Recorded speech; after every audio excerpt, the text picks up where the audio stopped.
Drug addiction is a topic that I'm sure everyone here has heard of, and it's not something that most people take lightly, and it definitely does have a lot of personal fallbacks.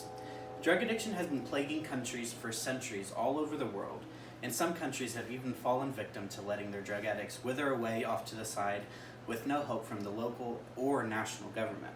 This is not right. It is not okay for someone with a physical, psychological, and emotional dependency to just be left on their own without any hope.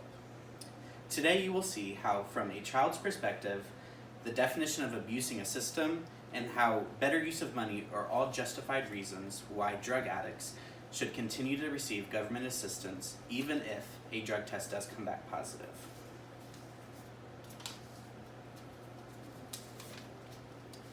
In Dr. Sam Brookfield's 2017 article, Evidence for and Against Drug Testing Welfare Recipients, he says that 1/5 of all welfare recipients had drugs in their system.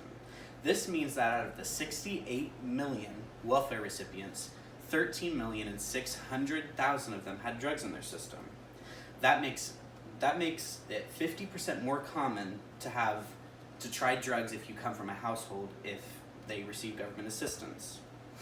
And taking away the money is bad, but not only for the individual involved, it's also bad for the children. You have to think that not everyone that receives government assistance is only them. They have kids, they have people that, they need to feed, and a lot of these kids would, not have food, water, or shelter. They would have no means to live. And yes, I do know that there are systems like CPS and DCS and all these other things to help children, stay safe, but it's proven time and time again that these systems are not 100% foolproof. Taking, for example, the popular Netflix show, Trials of Gabriel Fernandez. We all know that show. That little boy was abandoned by the system, by CPS and DCS. They couldn't help him at all, or they wouldn't help him. So we can't just let all these cases go to them.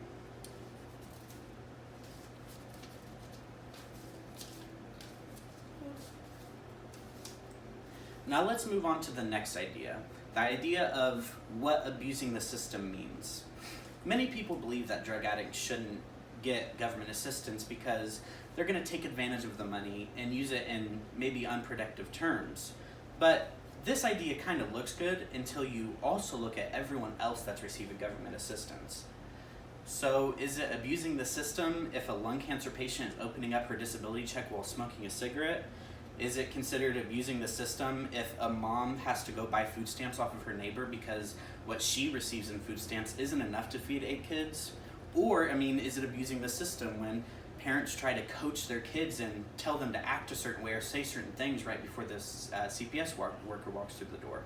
These are all different ways of abusing the system, and being a drug addict and using money on drugs isn't the only way that the system gets used. And who's to say that where the line is drawn anyways? Like I said, there's many different ways, so why single out this one individual group of people when there's many other people that are also taking advantage?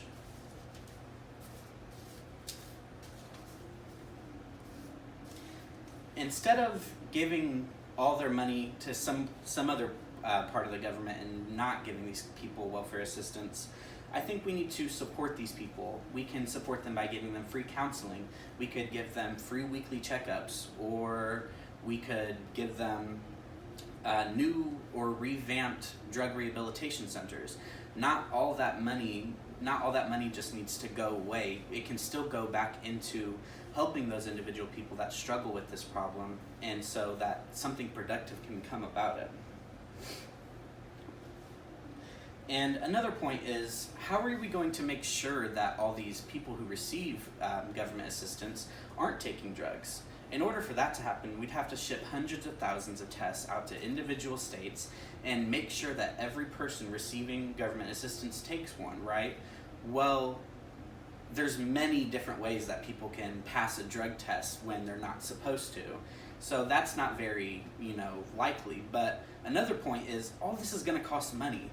You're literally going to have to spend a whole bunch of money in order to take money away from people. you're actually actively fighting against the victims in this situation. You're not trying to help them. It's only going to turn out bad for them. By the end of my speech, I hope that you guys realize that fighting against a huge epidemic like drug addiction, you are only hurting those victims if you try to take away their financial support. Why not solve these problems in a different way and not take these people for granted and try to make them what they're not?